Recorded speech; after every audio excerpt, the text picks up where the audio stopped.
To a Veterans Day celebration going on in Three Rivers. That's where we find our Trevier Gonzales. He joins us now with more about the festivities going on there. Good afternoon, Trevier.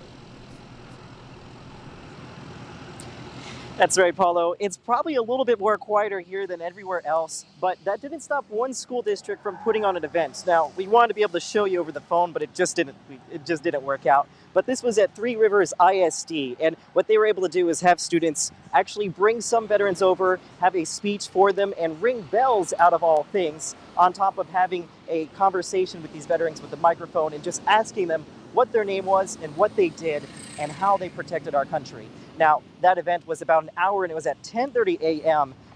There, as you can see here, once again, we're at Three Rivers, the City Hall, and George West. They're both closed, but plenty of flags on display. The school district over at George West said they wanted to do that, but the pandemic just made it a little bit tough. So, as for now, reporting in over here in Three Rivers, Trevier Gonzales, Chris 6 News.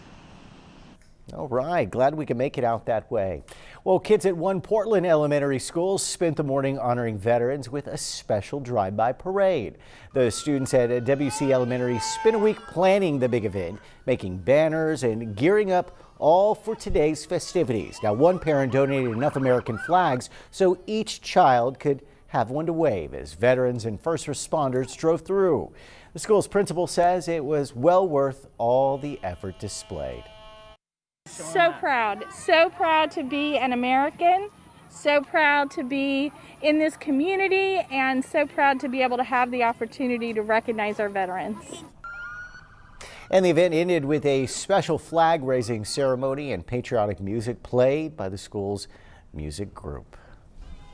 Well, the parade doesn't stop there. Veterans were also invited over at Gregory, where the students and staff or SF Austin Elementary were holding a honk parade. The principal says that they changed up their normal Veterans Day ceremony due to the pandemic.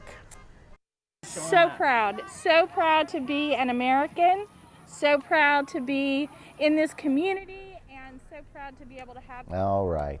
Well, the Veterans Parade was led by Chief of Police.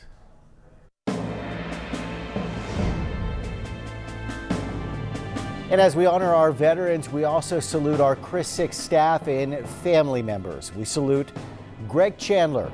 He served in the U.S. Army as a broadcast journalist from 1993 to 1997. We'd love for you to share your photos with us of your time or your family members' time in the service. Post those photos with hashtag Veterans in Focus on our Facebook, Instagram, and Twitter. We'll be right back. We've got more Chris 6 News at noon coming back.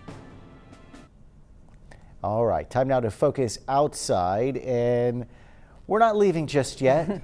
We almost forgot about Sharon. Let's head over to meteorologist Sharon Ray. She's standing by with a peek at the forecast. Sharon, when I was coming in from my break, it still looked foggy out in the downtown area. Yeah, you can see it lifted, but you can see it lingering, and now we have a pretty nice sky out there, but this morning it was thick across the coastal bend. We have some video of that fog this morning where you can see on Ocean Drive, the fog was bringing visibility down to 0 in spots this morning and made for some slow travel, but it has lifted and it's leaving us with a beautiful, beautiful Veterans Day. That temperature is rising fast too. You can see here we're up to 82 degrees. We've got a light breeze, and around the region those temperatures in the mid-70s near Port Aransas, 74, but 82 at Robstown right now. So it's another warm day out there. Temperature reaching and exceeding the normal, reaching 84 degrees today in Corpus Christi, but a beautiful evening ahead into those 70s and not a lot of wind, just a nice breeze blowing this afternoon, shifting to the southeast. What's ahead as we head through the weekend? I'll let you know coming up.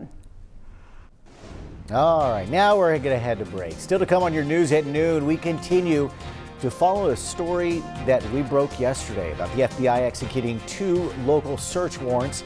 We'll have the very latest when your News at Noon comes right back.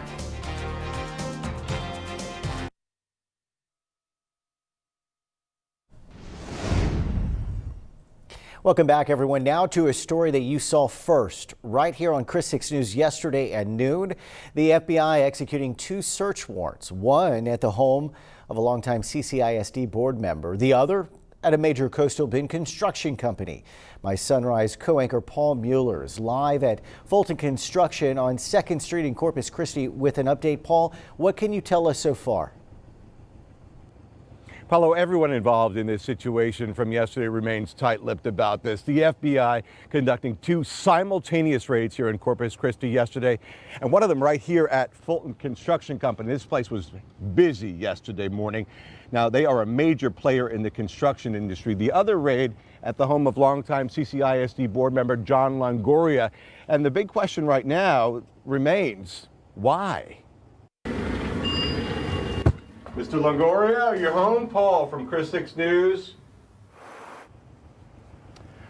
Yeah, no answer today at John Longoria's house, one day after the feds executed a search warrant at his house on Denver Avenue.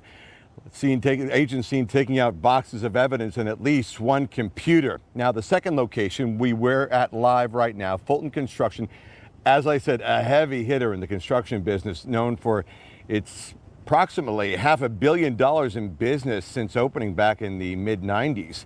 The federal courthouse, the American Bank Center, the Omni, several Corpus Christi schools, and that includes Mary Carroll High School.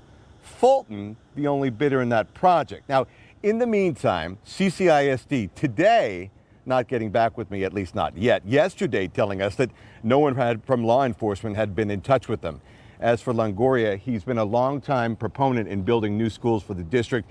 And he's helped pass many bond proposals, many, to get the nearly dozen schools in the district built. Back live right now, we reached out to Fulton and we're told they had no comment. As for the FBI, we're still waiting to hear back from them. The big question, why these raids? And then if you follow along from there, did these agents get any evidence? And if they did, what is it going to prove? And after that, if this does prove something, will there be any criminal charges filed? Still waiting to hear back from all parties in this case, but we're working on it and we'll keep you up to date. That's the latest now live in Corpus Christi. I'm Paul Mueller, Chris 6 News.